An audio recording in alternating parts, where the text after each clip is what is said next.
तो ये जो सखावत है ना, ये भी ब्लड से, अब्बा सखी होंगे तो बच्चे भी अक्सर सखी होते हैं, वरना वो कंजूस बाप के कंजूस बच्चे, जो मैं लतीफ़ा सुनाता हूँ ना, वो देसी घी वाला, वो भाई वो एक अब्बा देसी घी ले आया, वो तो ला नहीं रहा था, लेकिन चलो उसने कहा ले आया, तो बच्चों से कहा डब्बे से लगा लगा के खाओ, क्योंकि डब्बे पे भी चिकनाहट होती है ना।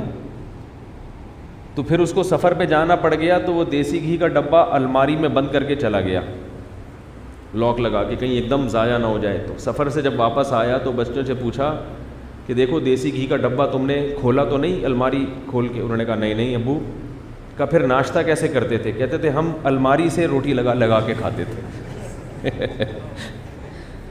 तो एक थप्पड़ लगाया, बोला कमबख्तो कुछ दिन घी के बगैर सब्र नहीं कर सकते हैं भाई, कुछ दिन बगैर घी के रोटी नहीं खा सकते। तो जाहिर है जिन बच्चों ने अपने अब्बा में ये क्वालिटीज़ देखी हों वो बच्चे सखी बनेंगे। तो ये बाप से आती, इसलिए मैं कहता हूँ बार बार कि देखो अपने बेटों को अपनी बेटियों पे खर्च करना सिखाओ। बच्चों को जब बेटे को जेब खर्ची दो ना, बोलो इसमें से बहन को भी तुम ही दोगे, ताकि उसको खर्च करने की, बेटी को भी अलग से दें। ये नहीं कि उसका हिस्सा मार के बेटे को दुगना दे दें, ये नहीं कह रहा मैं, बेटी को भी दें बेटे को भी दें, मगर बेटे को बार बार ये बावर कराएं कि बहनों पे खर्च करना किसकी जिम्मेदारी है? तुम्हारी।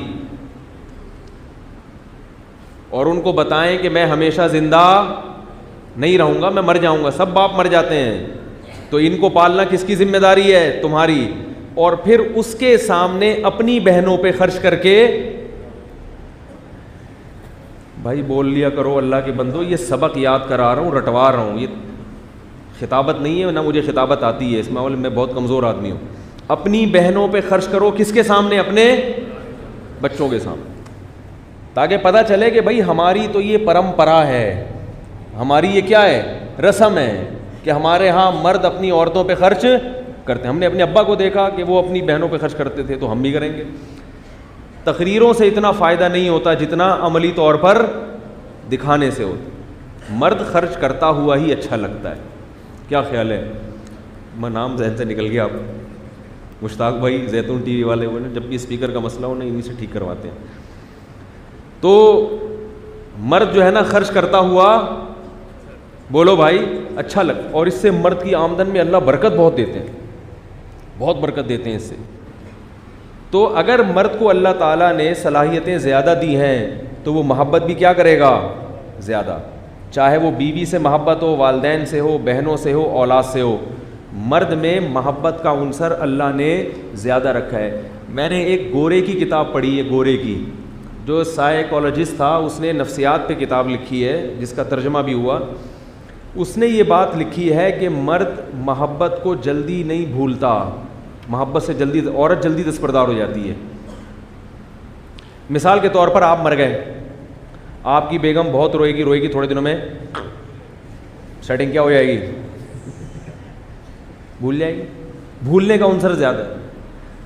आपको बीवी से मोहब्बत थी, बीवी मर गई, तो माहिरीन नफ्सियात कहते हैं कि आदमी इतनी जल्दी नहीं भूल, वो बहुत अरसे तक याद रखेगा।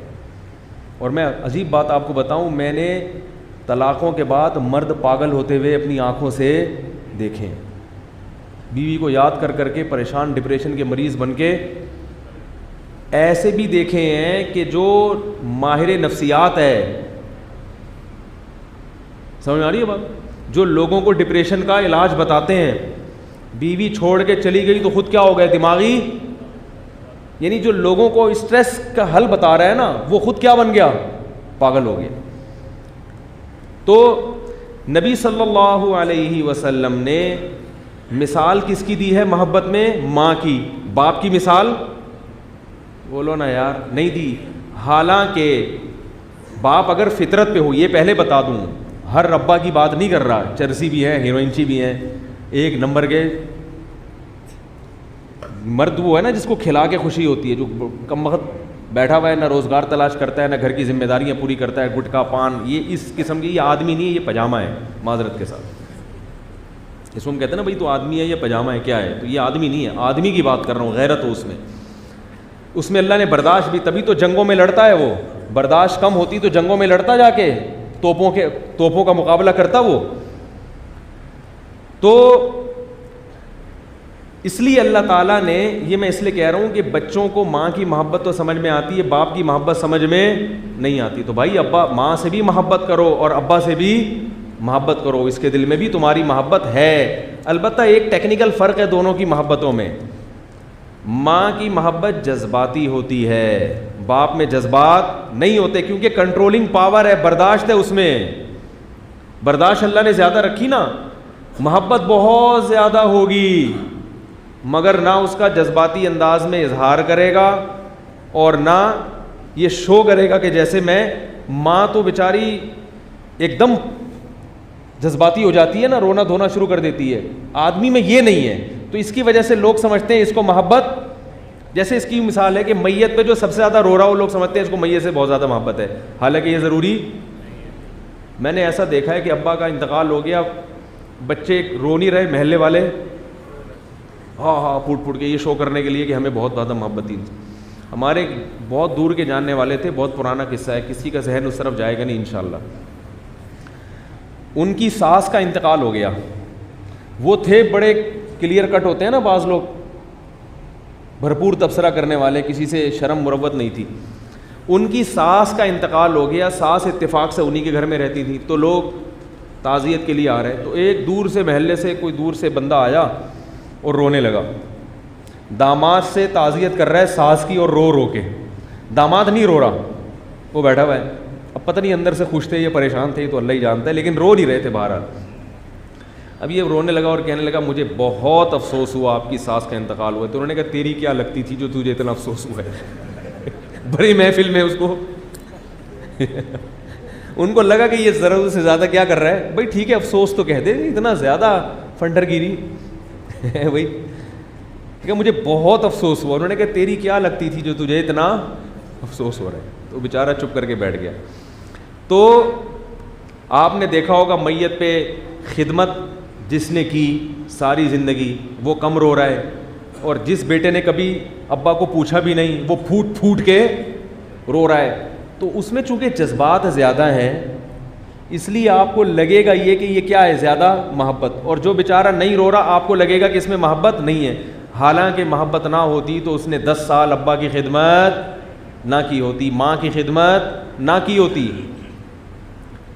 हमारे यहाँ ना आजकल दौर है डायलॉग का, डायलॉग बाजी चलती है। जो मोहब्बत का इजहार करे उसको तो मानते हैं, जो इजहार ना करे और बेचारा आपके लिए दिन रात एक कर दे, उसको लोग तस्लीम करने के लिए तैयार नहीं है। तभी मैं कहता हूँ रिश्तेदारों का अल्लाह ने कोई ऑल्टरनेट पैदा नहीं किया।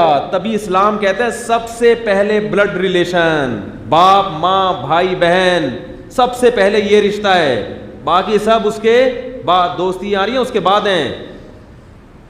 इन्हीं को लोग लिफ्ट नहीं करा रहे। भाई से मोहब्बत नहीं करते, दोस्तों से, दोस्तों पे दिन रात पैसा लुटा रहे हैं। बहन का ख्याल नहीं है, दोस्तों पे खूब लुटा रहे हैं। एक साहब मुझे कहने लगे कि नहीं मेरे भाई को तो मोहब्बत नहीं है, वो तो हर वक्त डांट टपट करता है, हर वक्त तमीज़ से बात ही नहीं करता, उसके अखलाक ही सही नहीं है, जब भी बात करेगा टेढ़ी आंखों से और हर वक्त तंज़ी करता रहता है। और वो जो मेरे टीचर हैं या मेरे पीरो मुर्शिद हैं वो तो इतने अच्छे हैं।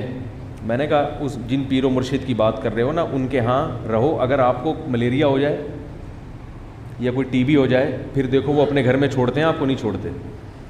वो खुद ही आपके भाई को फ़ोन करेंगे, अपनी अमानत, इसको एड्स हो गया है, दूसरे मरीज़ों को भी लगा देगा ये ठीक है ना, अपनी अमानत घर ले जाओ। ऐसे मौके पे वो जो बदअखलाक भाई था, भाई ये आवाज़ सही जा रही है, मुझे लग रहा है सही नहीं हो रही, अच्छा चलो। ऐसे मौके पे जो बदअखलाक भाई था वो आपको सहारा देगा, बेशक वो गालियाँ दे के दे, अबे उल्लू के पट्टे एड्स लगा के आ गया पता नहीं कहाँ से, सही है ना, गालियाँ देगा माजरत के साथ, उल्टा सीधा कहेगा, मगर इलाज भी कौन कराएगा, वही कराएगा। जब आपका एक्सीडेंट, अल्लाह ना करे किसी का एक्सीडेंट हो जाए, रोड पे पड़े हुए हो, तो लोग आपके दोस्त को फ़ोन करते हैं या भाई का नंबर, बाप का नंबर तलाश करते हैं। बाप नहीं होगा, भाई नहीं होगा तो चचा मामू को तलाश करेंगे, इसीलिए कुरान कहता है उलुल अरहामी बाज़ुहुम औला बिबाज़िन फ़ी किताबिल्लाह, अल्लाह की किताब में रिश्तेदारों का हक़ सबसे पहले। ख़वातीन अपने भाइयों को नहीं मानती आजकल, बदतमीज़ी करती हैं अपने भाई के साथ, कहती हैं हमारा भाई हर वक्त नसीहतें करता रहता है। मैं उनसे कहता हूँ कि तुम जब शादी करके जाओगी ससुराल, बहनोई अगर जुल्म करेगा तो तुम्हारे बॉयफ्रेंड तुम्हारे काम नहीं आएंगे, फिर किसका दरवाज़ा खटखटाओगी? भाई का, बाप का। और अगर बाप और भाई मजबूत हुए तो बहनोई फिर जुल्म करता भी नहीं है। इसीलिए हकीमुल उम्मा मौलाना शरफ अली थानवी ने लिखा है ना कि जिस औरत के बाप और भाई हों तो उस पर जुल्म करना आसान नहीं है। वो खड़े होते हैं, भाई क्या कर रहा है भाई, खर्चा दे रहा है कि नहीं दे रहा। वो अलग बात है कि आजकल ऐसे भाई भी मार्केट में आ रहे हैं कि जो रुखसत करने के बाद फिर पूछते है ही नहीं। मार्केट में हर किस्म की, अल्लाह का शुक्र है हमारे मुल्क में हर चीज़ वाफर मकदार में, जहाँ गैरतमंद है तो बेगैरत भी है, क्योंकि क़यामत करीब है ना, तो अब मामला उल्टा होना शुरू हो रहा है साहब।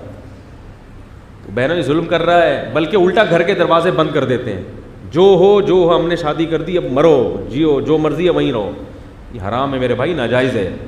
खूनी रिश्ता बनाया है तो रुखसती करने के बाद भी बहनोई की खैरियत कर लिया करो। और डेंटिंग पेंटिंग की अगर ज़रूरत है, रिपेयरिंग उसकी करवानी है, तो वो रिपेयरिंग का काम भी अपने खर्चे पे, तमीज़ से नहीं चल रहा तो रिपेयरिंग की ज़रूरत होती है ना भाई। जब शादी हुई तो बड़े बड़े तमीज़ से चल रहे थे, अब थोड़ा सा सेटिंग आउट हो गई है, थोड़ी सी रिपेयरिंग की आपको ज़रूरत। और अगर इतना ख़राब हो गया कि खोल के दोबारा जोड़ना पड़ रहा है, बाज़ दफ़ा ऐसा भी होता है, मेरे पास ऐसे केसेस आते हैं, तो वो इतने ख़राब हो चुका होता है बंदा, मैं कहता हूँ ये रिपेयरिंग से सेट होने वाला नहीं है, इसके पूरा खुलेगा दोबारा से जुड़ेगा ये। यानी इसके अच्छी तरह जब तक चित्रौल नहीं लगेंगे ये सेटिंग पे आने वाला नहीं है।